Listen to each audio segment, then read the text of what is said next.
All right, you are listening to the Nerd Edification Hour on Alternation Radio, and I am Caleb.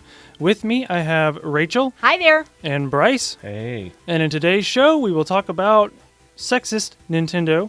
We have 2 reviews, one on Child of Light and another for the Amazing Spider-Man 2 game.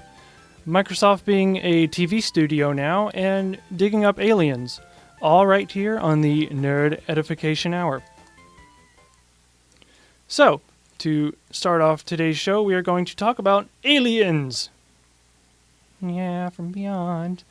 Yes, indeed, peoples of undetermined origin have dug up a New Mexico dump and found an intact alien. This alien is none other than the infamous E.T. video game. That's really great and all, but can we put it back, please? No. No. Why?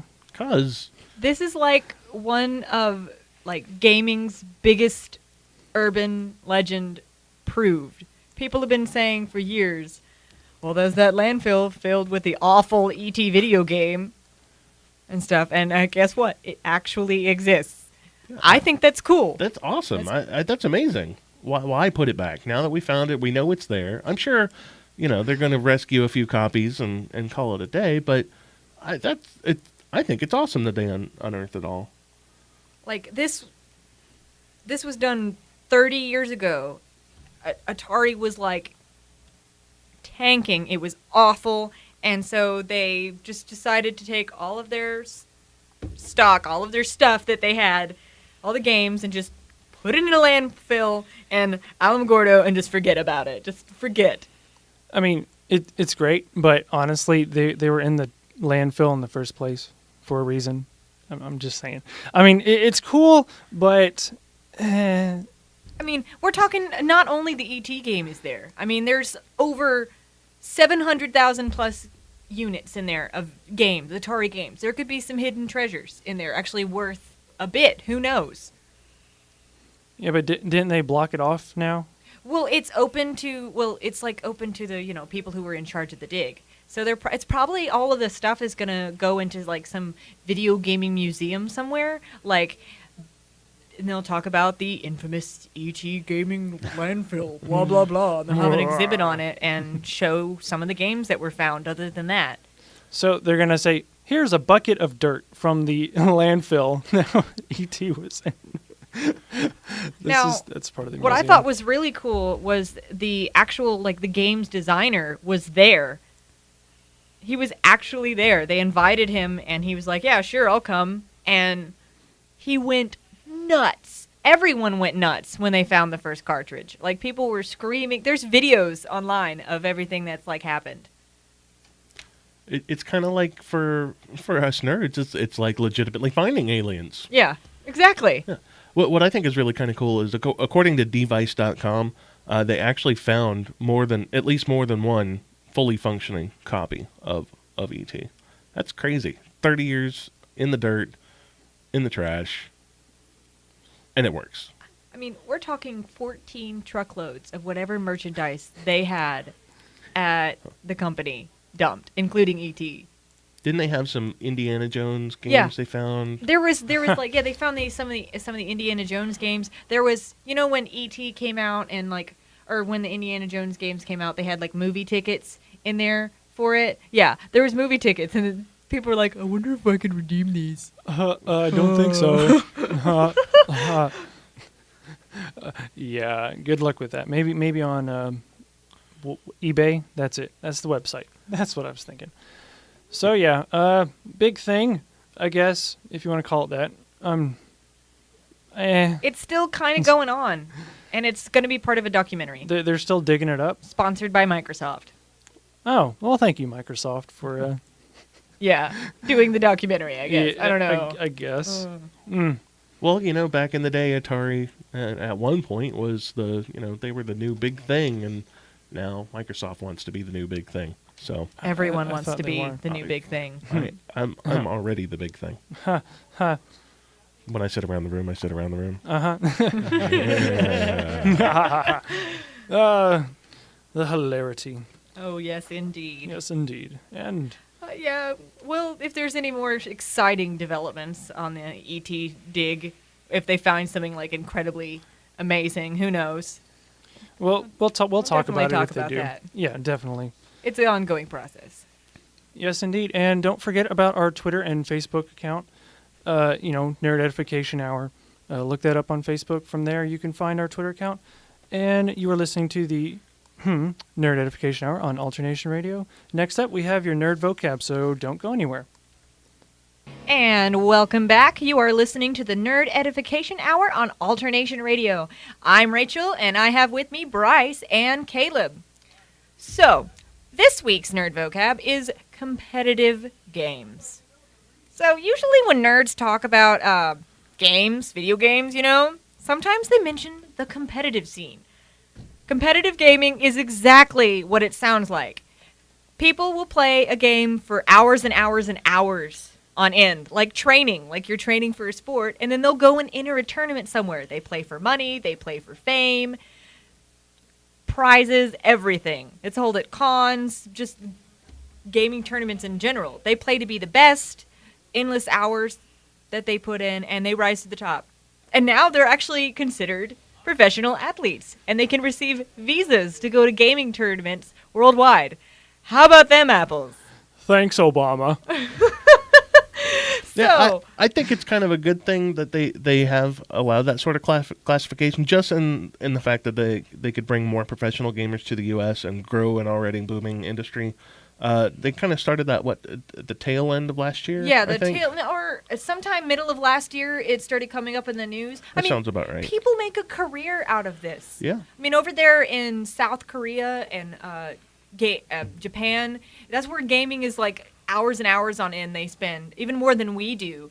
And they're famous. Some people are famous for it over there. Yeah, I think we can thank League of Legends for this. We talked about that in one of the previous shows, how esports and stuff like that, and now they're actually considered sports. I mean, so I can say I'm an athlete. I could do it. I got muscles. We're all novice. No, we're junior varsity. Yeah, JV. Junior varsity. We're not even pro. I mean, according to this website, it says the combined prize money for the three StarCraft II World Championship Series, either happening or happened this year, was $1.6 million. That's crazy to play a game. So, in other words, guys, begin training now. I mean, really. Well, who knew you could make money just playing video games? I mean, honestly. Right. But be warned, you will never have fun again. No, it'll suck the fun right out of it, I bet. It will. Unless you win. Yeah, but not a lot of people win, so... I play to win. I'm a rage quitter. If I don't win, I would get quit. mad and start smashing keyboards I and don't- chucking mice around. If I don't win, I quit. Nope, I'm done. Perhaps this game is not for me. Perhaps. It's a competitive things. Okay, when you're talking to someone who plays competitively, they sit there and they say, "Oh," and they talk about all the maths and stuff, and how I'll get this and this, and then I'll have to go play this. Theorycraft comes back Theory into craft. play. Theorycraft. Hello, Yeah. Theorycraft. Hello, Theorycraft. How are you? Welcome back, Welcome vocabulary. back. Yes. Oh, so yeah, a whole bunch of Theorycraft, and again, like we talked in, was it 2 shows ago? I don't even know. It kind of sucks the fun out because you don't really get to have fun. I just like to jump in and have fun. That's me. Plus, yeah, I get upset too easily too if I lose. I'm done. Hooray for those that actually make a career out of it. Good for them. They're making money off of doing something they love. That's awesome. And not many people can say that they do that. I mean, Right. But they also, I mean, if you've ever talked to a competitive gamer ever, they not only suck the fun out of it because that's all they do. They are just dang serious about it and probably really mean. Like, I don't know if you guys have talked to any competitive gamers, but if you are any less than stellar at it than them, they will trash. They will trash talk you and drag you through the mud, and it's sad. It's very sad. What's really sad is, like, for people who play competitive fighting games, so like the 2D fighting games, they will walk all over you, and they ruin the game so much because they have all the cancels and the DPS and stuff like that. We'll talk about that later in Well, another vocab. I mean, they've made movies off competitive gaming. Like, what, the old arcade tournaments that used to go on? Yeah. Yeah. Wow. Missile Interesting. Command. Oh my What was God. it? Pac-Man. Heck, yeah. uh, They had the I Street can't- Fighter and Mortal Donkey Kombat Kong? tournaments on, yeah, Yeah. so many stuff. Yeah, I personally don't really like playing competitive video games. Neither do I. I'd much rather play cooperative video games where you can play with somebody else to, play cooperatively and Yep. achieve a particular goal. Like that way you can both experience the content and move the plot forward without devolving into shooting each other in the back of the head. And that's why Portal 2 is so beautiful. yeah, but I mean, coming from their point, yes, it is their way of making a living, so they have to be serious about it and they have to play it a lot. So I mean, it makes a lot of sense. And you can go tell your mom that you play video games for a living. Say, "Look, Mom, you thought I wouldn't be able to live like this, but I can." It's like, well, great. Now get out of my basement. Another thing that kind of concerns me about competitive gaming, like particularly with games like League of Legends, is the impact it has on the community as a whole. Like if you try to play a game and you're not on the level that they are at all, like you said earlier, they'll trash talk you. And if you're a brand new player popping in and you've never played the game before, don't know what you're doing, and you just want a little advice, you're not going to get it. No, what are you doing? You're not. Get out of my lane. Get off this server. Blah blah blah. It's like, come on, really? Yeah, and unfortunately, that kind of pushes people in real life too. That they tend to take League of Legends so seriously and get so upset when something like that happens. I've got a friend who just moved down to Orlando, and I guess he had some issues with a friend, and now they're no longer playing together. And I guess because they're not a team anymore, everything's just going downhill. And he's like literally depressed about it. Wow, And it's disappointing because it's a video game, one, and why aren't you playing video games to be happy, to have fun, to enjoy yourself, not to stress yourself out? I mean, this is supposed to be our escape from the real world, which sucks for the most part. Yeah, just look outside right now. It's wet and windy, and as Rachel Moist. put it, cold. Oh, It's yeah. cold. It's wet and cold. It's wet and cold. All right. Well, if any of you have a certain gaming related word that you want to hear about, look on our Facebook, go on our Twitter, and suggest it to us. We'd love to give you information and educate you about more gaming vocabulary. So yeah, Facebook, Nerd Edification Hour, same thing on Twitter. Look us up. Please. I'm just kidding. No, we're good. No, look us up though. Seriously. So, you are listening to the Nerd Edification Hour on Alternation Radio, and up next we have our first review of the show on Child of Light. You are listening to the Nerd Edification Hour on Alternation Radio. My name is Bryce, and I have Rachel and I have Caleb with our review. Woohoo! So I'm going to try my hand at a review.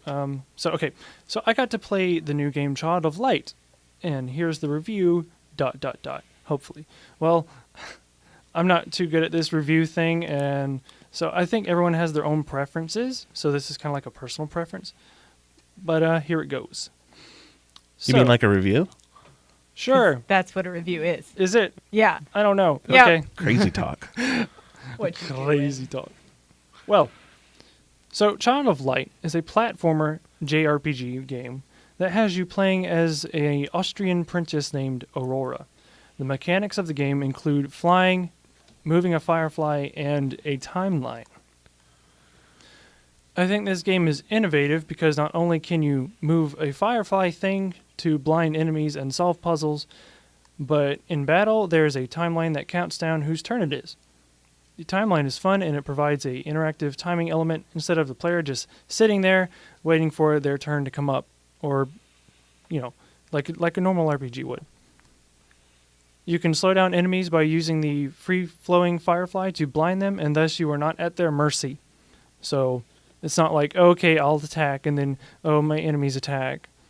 So there's a bit more strategy involved than just, clicking one attack over and over again. Is this a single player only game, or can you play it with multiple people? It's a 2-player game. You can the second player can control the Firefly. It's kind of a minimalistic approach for the second player, similar to Mario Galaxy. Yeah, you can basically collect the different things that show up on the screen, and you can interact with the Firefly, with the other, with the enemies, with the players. It's really a really cool mechanic. Well, for players that aren't, or new players that aren't really accustomed to gaming at all, I think that would be kind of a good gateway thing to get them into playing video games. Like, say, your significant other has never played video games and you want them to get them to play. I mean... Yeah, I think it's definitely a good intro to RPGs, role-playing games, to begin with. It's not too complicated. I kind of felt that way, too. I'm like, I mean, even with the timeline, I think this game is really simple at its core, and it really is a good starting point if you've never played any hardcore JRPGs or anything like that. And so you're not overwhelmed. You could make it a lot more complicated by, further involving the Firefly and some of the battle mechanics, but if you chose to ignore that altogether, you would still have a fun game to play, not too terribly complicated. Not at all. There are plenty of chests to get items from, perhaps too many. I only really find two things to nitpick at with this game, and the first one is there are definitely too many items. Like during my session, I've only used two. I think one was a Firefly potion, and the other one was I think a mana potion. That was about it. Maybe on a harder difficulty, you'd use more items. But as for the normal difficulty, I have like 13 healing potions, and well, I mean, that's also kind of the run-of-the-mill thing with RPGs, isn't it? You get and find too many items just in case. Well, yeah, in some cases that is the case. Like in the old days, like games like Final Fantasy and whatnot, you could easily go through your entire stack of potions just to get through a dungeon. Just to get to a dungeon, a boss battle, yeah. I've always taken a very minimalistic approach towards my use of items when it comes to role-playing games. You never know, like, the final boss or something. When is the world going to just drop a entire load on your head? You just never know. I've had the similar experience with the game, too. I haven't used any items, and other than little things that increase your stats, but... as far as like the consumption items, I've not really found any need for them yet, and it's a little odd. Yeah, I mean, because there are so many, and it was. Admittedly, I will say this: there are alternate mechanics that make it so it's not as necessary to use that. One of the mechanics is with your Firefly. Your Firefly will, touch a bush or something, or you can touch a bush, and these 5 points of light will fly out of it, and as long as you gather the 5 points of light in a certain order, it'll scatter out hit points, magic points, and little light beams to fill up your Firefly's meter. So that's in between each battle, as you're flying around just doing your normal platform thing, you're regaining your health, your magic, and things like that. So it's not as necessary to do that. And then on top of that, if you've got a loss of, hit points or anything like that, you can just put your Firefly on top of you and make it glow, and it'll provide a heal over time. Yeah, which I thought was pretty interesting there. So there are plenty of ways that you can heal yourself. So, I mean, I thought that was really cool, though. Yeah. The one other thing I found a little bit wrong was the game gives plenty of hints as to where to go and do the side quest, but there are no markers on the map. Ooh, that's what I noticed. That's really irritating. There's one game that I played on the Wii called The Last Story that didn't give any quest markers either. Or they didn't have like a quest menu. Like, how in some RPGs they'll tell you what quest you're on and actually where to go, how far you've done, that kind of stuff, what's next. Yeah. This one didn't have it apparently, and neither did Child of Light. Well, with Child of Light, you actually, as you get quests, you basically are given items that are put into your inventory that tell you what you need to do and roughly where to do it. And that's not. Yeah, It's not a. roughly though. Yeah, it's There's- not an exact science. But part of the fun that I find with the game is, it's an exploratory game. You fly around, and you've got. When you're looking at the overall map, you can't really see a lot of details other than you are in the forest, or you are at the monastery, or you're in this town. But when you look at it, you can see how many confessions you've found, how many chests that you've opened, how many stardust items that you've found. So if you're a completionist, like a lot of people are, and I am in some cases, you can use that as a way to determine whether or not you need to keep looking around and explore more. So I really like the exploratory aspects with it. And so far, I don't think it's really necessary to have markers myself. But, you know. For some people who, if they put down a game for a while, they Yeah. leave it alone for, say, like a month or two, and then they pick it up again, and they have no idea where they are. Yeah, you have that no can be useful, especially in RPGs if they have like a big map. You turn on the game and be like, where in the heck am I? Why am I? I will say this, unless you leave your character out of the linear progression, if you came back to it a couple months later, as long as you're still sitting in the town, where you were, at before, you're probably okay. But if you go anywhere back before, your progression, then I could see coming back a couple months later and going, I don't know where I'm at. Yeah. I mean, I do enjoy the hints, but I would have really kind of preferred the quest markers. Just to get in the general area. To each their own. Yeah, to each their own.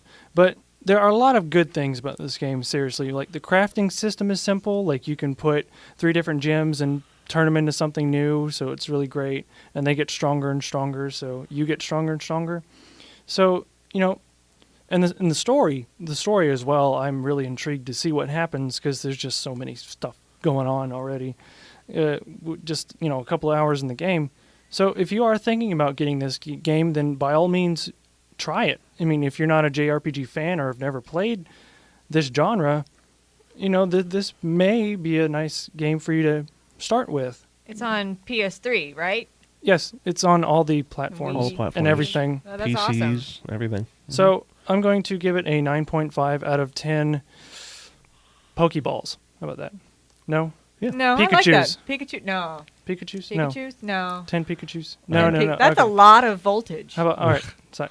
Pokeballs then? That works? Pokeballs. I like Okay, Pokeballs. Pokeballs. There. Yeah, I really enjoyed the game. It's it's really beautiful. It's It's visually gorgeous. stunning. Everything's hand drawn, so I heard. It's like watercolor. I mean, everything moves around, and it's really engaging to look at. The art is beautiful. The music is great. Personally, I like the fact that the entire story, with a few exceptions, is written in rhyme. Oh, it's like reading a storybook. It's It like really it's a is. fairy. It literally is a fairy tale, and That's nice. it's kind of cool. There is one neat party member that you eventually get that actually doesn't speak in rhymes, and And it the Firefly corrects her all the time. It's Yeah, so it quite adds- hilarious. adds a little element of humor to it. It's pretty cute. It's quite hilarious. So yeah, check it out, Child of Light. Next up, Xbox One players can look forward to having a sea of moviegoers in their living room with them. There's going to be people in my living room? Yes. No, Oh, no. Yes. So remember, you're listening to the Nerd Edification Hour on Alternation Radio. You are listening to the Nerd Edification Hour on Alternation Radio. I'm Caleb. With me, I have Bryce and Rachel. And that song was the Don't You Worry, Child, Great Gatsby remix. Something like that. It's on the soundtrack. right. Something around there. I don't know that it was on a soundtrack. It probably is. I don't know. Maybe. All right. Well, Microsoft has announced that they will have an interactive slat of original TV shows. Apparently, there are going to be some shows like apparently a Halo TV series, and people will be able to talk in real time with others who are watching the same show, so you can converse with other people and be social. I find this funny. Wow. So it's like it's like watching a show with your friends, but they're not at your house. And there's over And there's 10,000 a of bu- them at like, once. can they see you through the Kinect camera? Oh my god. Ooh, that would be Ooh. interesting. I don't- Because I wonder if you can register if they implement Skype through it. Because I know Skype's available on the One. So say that you're like watching a show and you're in a call with a friend and you guys can both tune into the show at the same time and see each other's faces on the. Oh my God, that's Well- weird. Oh, that's weird. Well, I mean, I'm sure the government already looks through the camera anyways, so what's, having other random people do it, I don't think is a problem. Wait, does that mean the NSA is going to watch TV with me? You know, I have a question. Have you guys heard of TVII? What? It's like Who? it's a What is Wii, that? It's a Wii U application that I've come across. I haven't. Oh, it's where you can control your TV through your Wii U? No, that's That's another thing? that's another thing. Okay. That's an awesome thing. It's a I thing. love that. I love that thing. It's a great thing. Yay but thing. that's not the thing.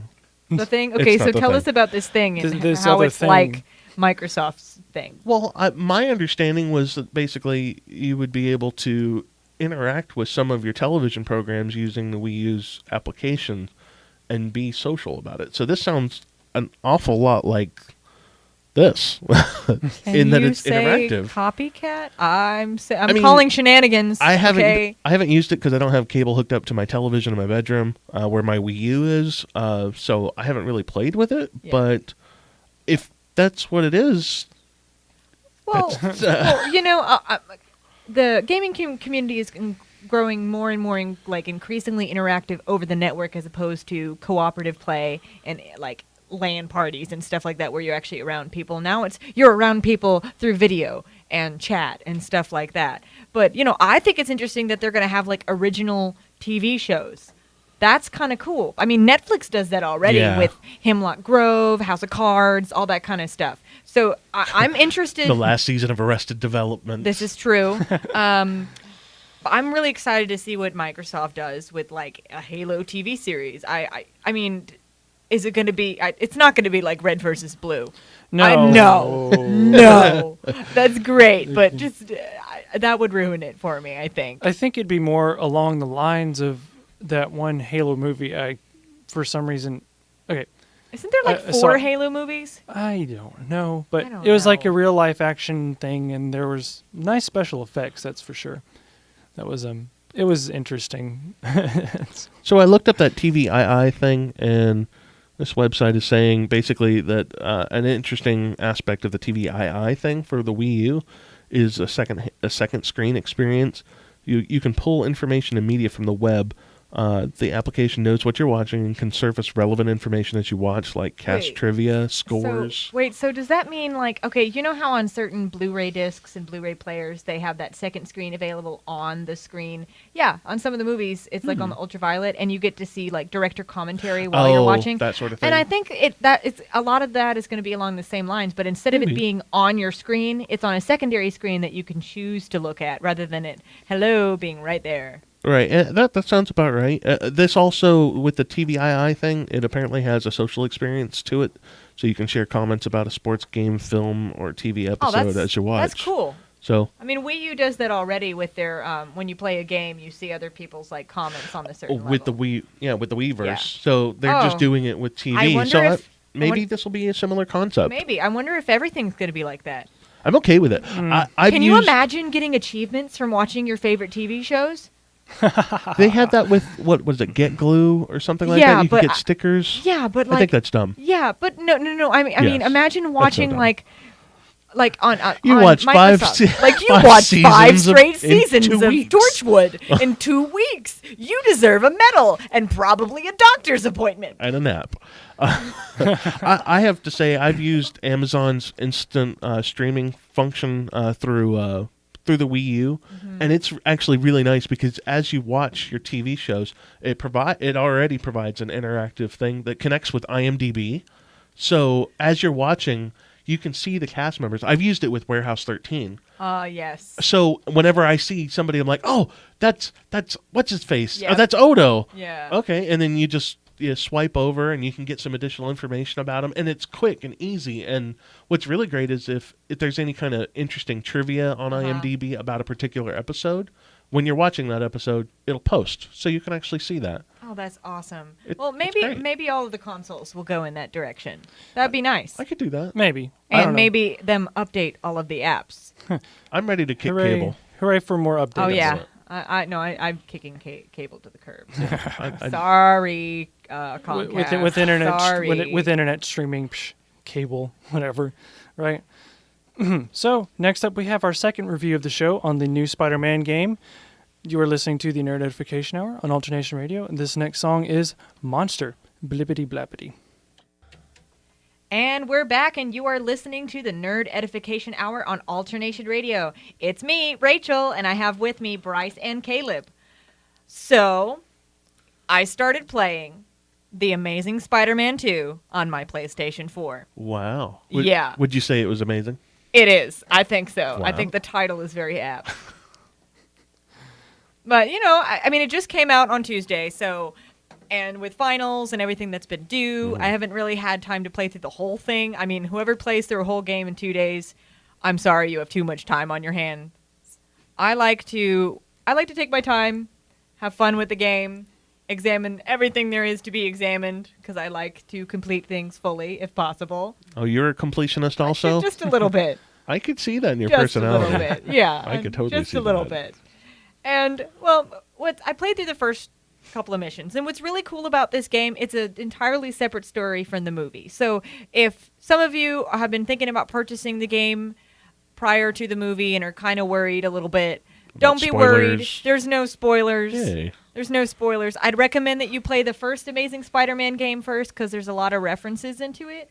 It's both of them so far. The second one's really good, but the first one was phenomenal. I love it. Do you think the storyline will be complementary Yes, to it's entirely complement.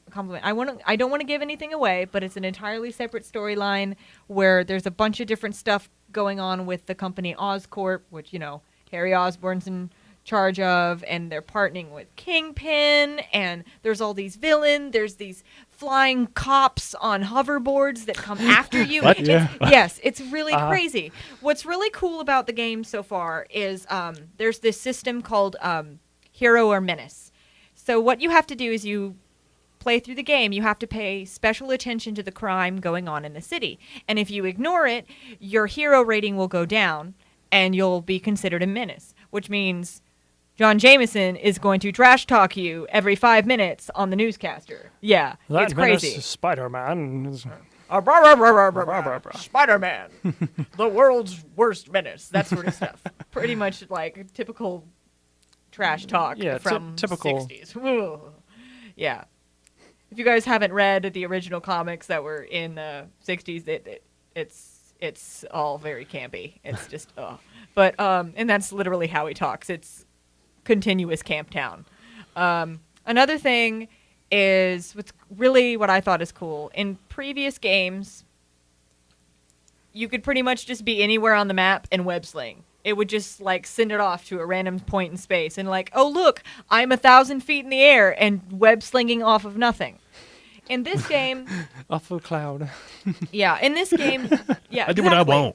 Like, am I hooking onto a helicopter that I can't see? An airplane? A spaceship? Sputnik? I don't know. I have no idea. But in this one, what they did is they implemented using both hands as opposed to just one web slinging trigger. So whatever console you have, whether you use the L and the R buttons on the PlayStation 4, like I have, or just the regular left and right trigger on the Xbox One or 360 or whatever. Actually, it's not even out on the Xbox One yet. It'll be out in June. They pushed it back. I don't know why. Apparently, there were some problems. Well, but what's new? Yeah, what's really exactly what's new. What's kind of cool though is if you're not near a building, you cannot web sling at all. So it makes it a little bit more realistic and gives you more control over Spidey himself, as opposed to, I'm just going to web sling in this direction. No, you can actually kind of pick where you're web slinging. But also, it runs into the risk of, on the other side, it will kind of make the game a lot harder. So instead of just web slinging everywhere, you kind of have to figure out, how am I going to get to the top of that building that has nothing else around it? Unless you want to spend, an hour wall crawling up it. I mean... Well, you can wall run. You can wall run, yeah, but sometimes if you're wall running, you overshoot the building and end up on the ground. Yeah. It's very sensitive controls, which, is not only realistic, but it's going to make it harder. But so far, the graphics are great. It's typical sassy Spider-Man. It's got the voice actor from one of the original Amazing Spider-Man series, I think from the 90s. I can't tell you which Amazing Spider-Man series TV series it was without singing the theme, and I'm not in the mood to sing the theme song right now. So it's got him as a voice actor. So he kind of just, as you're web slinging, he'll say different sort of things. So it's a fun throwback for big fans of Spidey like myself. So it's not going to be the movie guy that you're hearing. It doesn't even look like him. No, not really, no. And of course, Stan Lee does make a pretty big yes, he does. thing. He's actually a major sort of dude in this one. Unexpected. Like, I thought he was going to have a random cameo, but all of a sudden it's just like, there he is, like, all the time. And I was like, oh, wow, Stan, you kind of wrote yourself a big part in this, didn't you? So, yeah. Yeah, I mean, it's definitely fun. I like the web sling. What is it when you just the web shot? Web rush. Web rush. That's Yeah. it. I couldn't remember the name. I like the web slinging. It's pretty fun. It reminds me a lot of Spider-Man 2. The random things happening around the city. It reminds me of that. Although the one thing I wish, I know I might be bad saying this, but I kind of wish that the wheelchairs were left when you drop people off at the hospital, because that was just funny to see. I mean, I don't, because in this one it's not as funny because they just carry the people in the hospital, but instead of wheeling them out with a wheelchair. Yeah, yeah. I mean, there's all sorts of different missions. You get to prevent Grand Theft Auto. You get to prevent breaking and enterings, rescue people trapped under rocks and other various things, do car chases. There's a whole bunch of stuff you could do. And you can explore the city. So if you dreamed of being Spider-Man or you just love Spider-Man in general, just get the game. It's fantastic. It's wonderful. It's very cinematic as well. It's Oh, very yeah. nice. Although with the Wii U version, you don't get the extra suits that all the other consoles get, and I'm very upset about that, for one thing. Shame. Bitter. Bitter, yes, very much so. Much It's- disappointed. I can taste the bitterness all the way over here.